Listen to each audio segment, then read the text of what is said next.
Hey there, happy Friday to everybody. Hope you had a great week.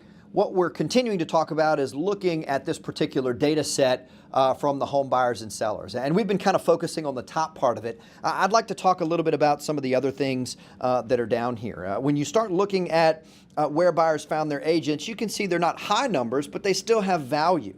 So websites, I still think you need to have a website because 9% of the buyers are going to be out there looking for that. Open houses, so they're going to have an open house. 6% of your buyers, they're all going to an open house, but this talks about where they met them. All right, they met them in an open house there as well.